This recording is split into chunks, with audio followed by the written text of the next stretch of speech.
Welcome back to another of my perspectives, and thank you again for all of you who take the time to view this, old regulars and any kind of newcomers popping by.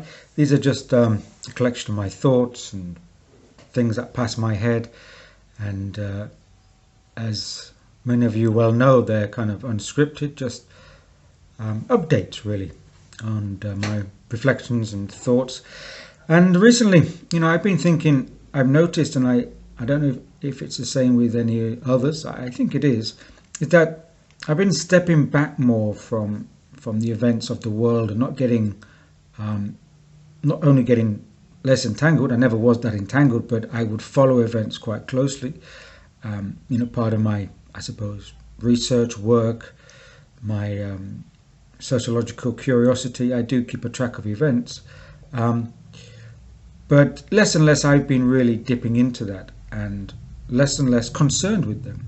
The thing is, there's a lot of things to be concerned about. About the encroaching technocracy and transhumanism and the global surveillance and, coming up, and all these closing down of personal liberties and all these digital, kind of infrastructures of containment. So yes, there's a lot of things to be concerned about, but actually these things have been less and less of concern to me. It's like that world has been drifting away. And I've spoken before about the cyclic natures of the rise and death of cultures. I think there is a video called The Death of Cultures, and we know that there's a grand cycles of time, of planetary time and civilizational time. But I was just reading the other day, and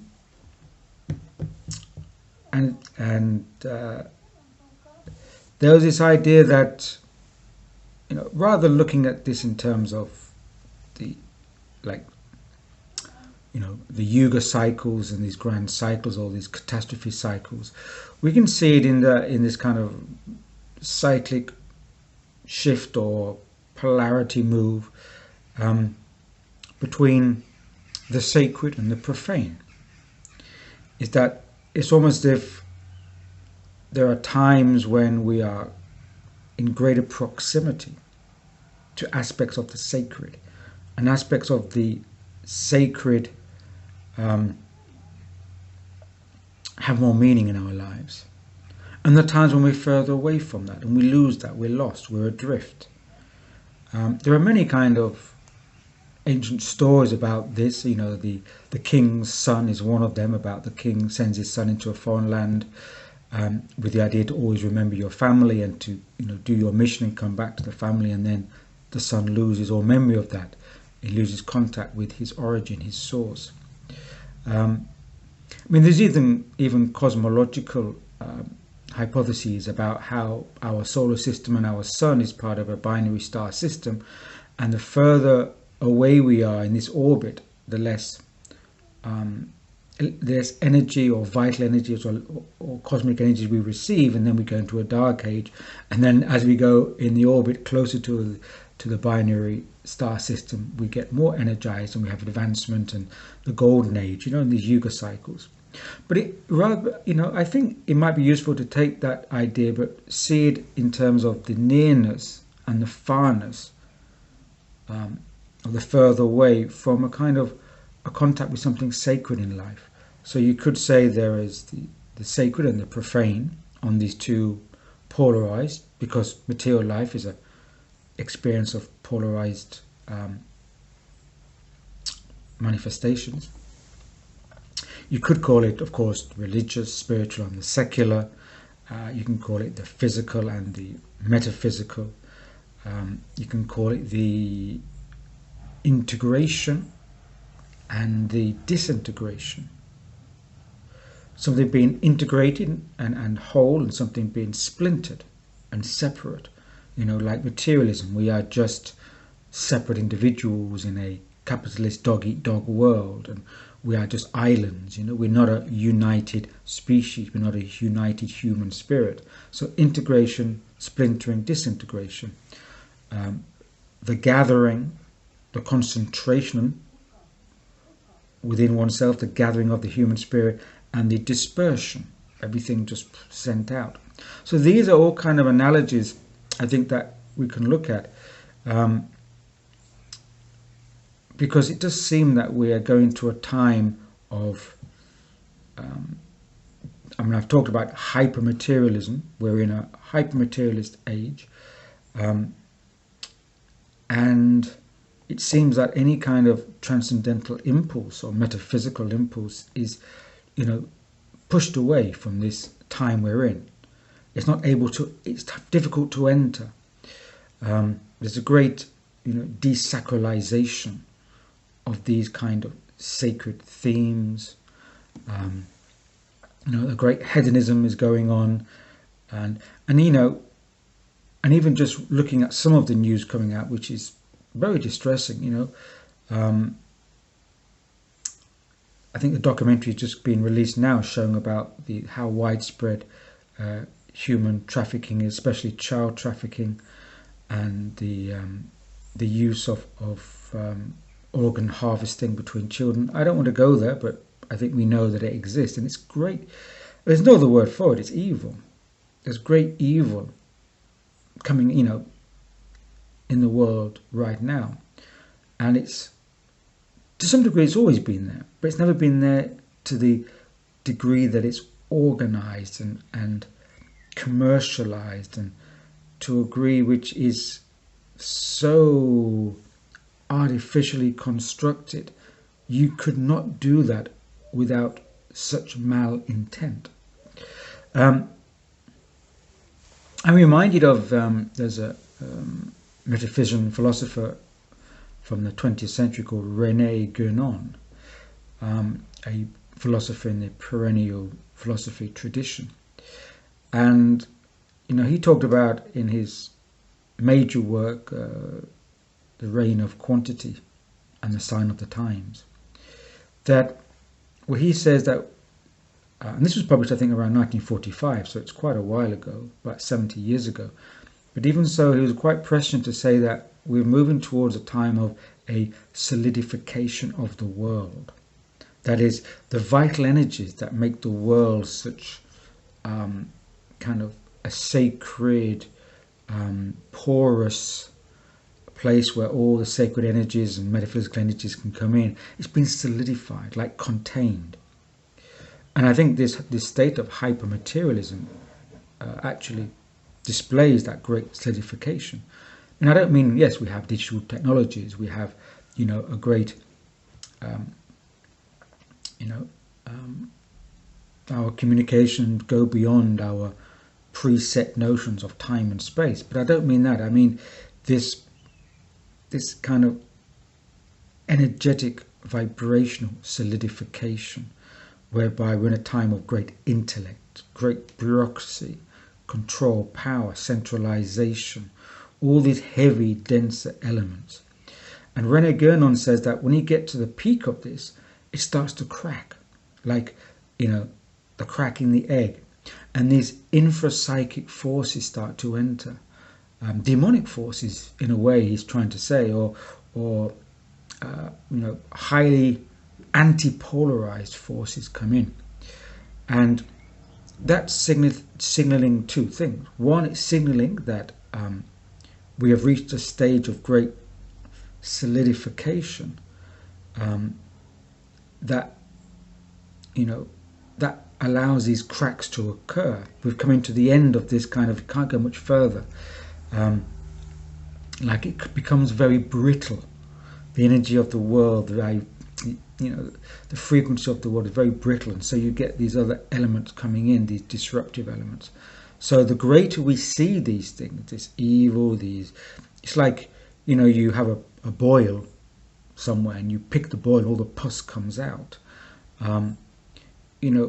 When that boil gets to a certain state and, it's very fragile, it comes to, can't grow anymore. So all you do is just tap it and, the boil pops. And that's the state of the extremity of where we are. So this manifestation of all this distasteful things in the world are a manifestation showing us that we've reached this state of really solidification or entropy and materiality. But on the other hand, it's also perhaps showing that this extreme means that there's no place else to go. It has to then,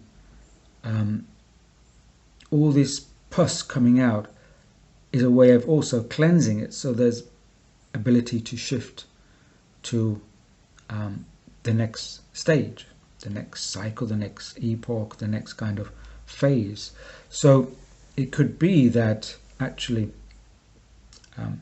this hypermateriality is just reaching a kind of threshold or border where it may be flipping over soon to the sacred, the next phase, the next kind of swing, as it were. And so this stuff has to come out, even in biblical terms, and I don't read the Bible, but we're aware that if you read the Apocalypse, in the Revelation of Saint John,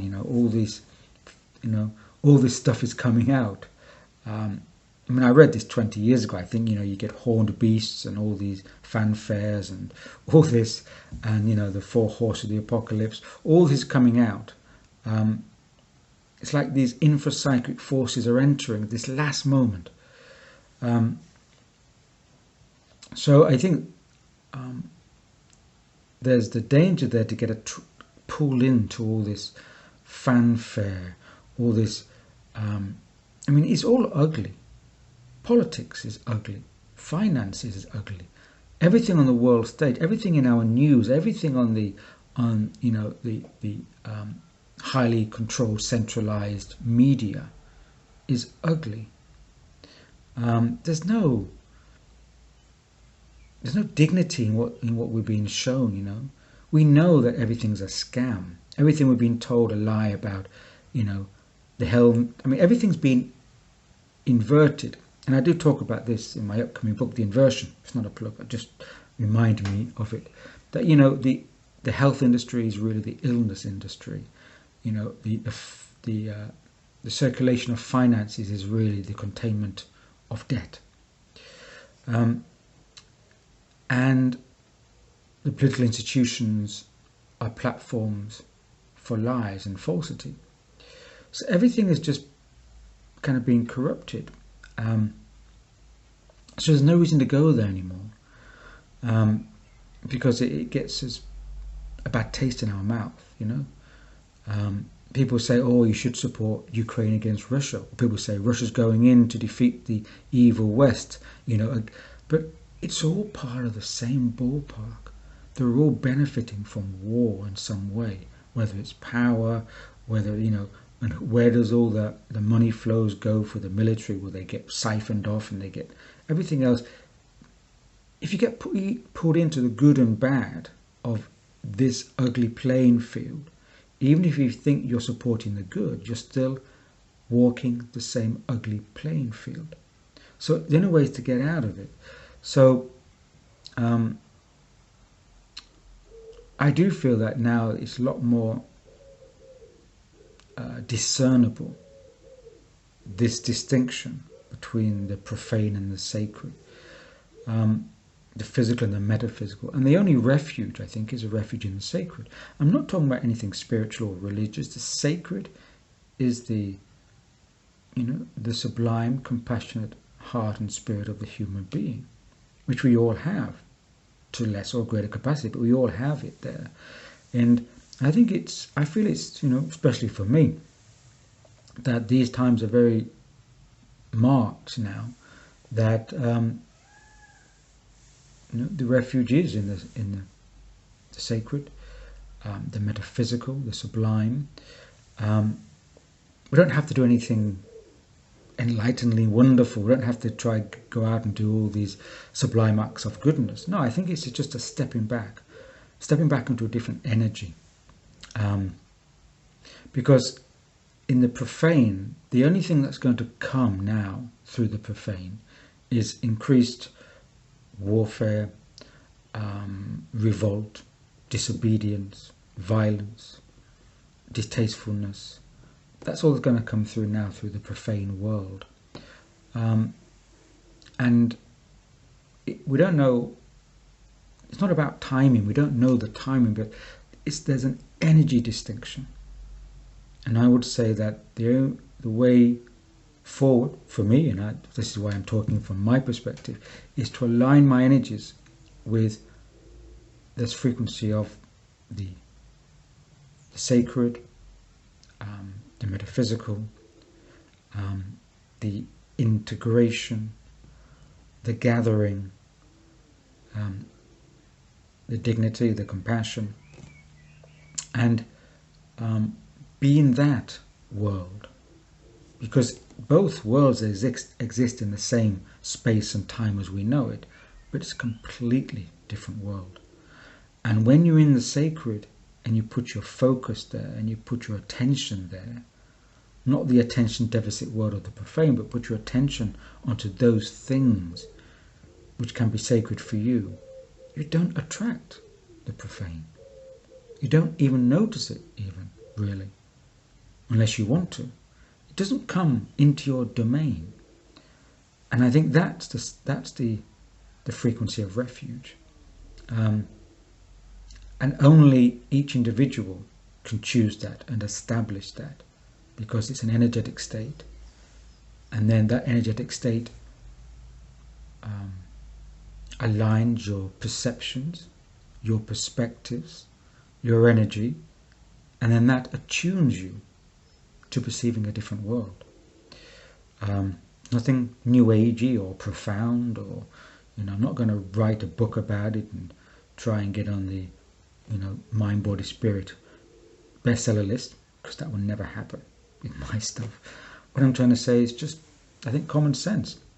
It's just that these days common sense is mostly not common or sense. It's been debased, inverted. We need to go out of the inversion and into the genuine, into the authentic.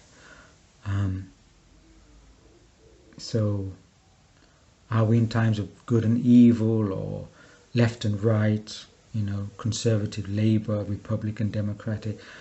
I would say there's the profane, there's the sacred. So and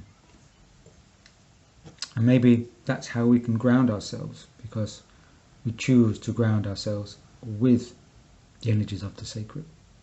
A few thoughts for myself. Thanks for those who have accompanied me or been with me this far in this gathering, in this integration.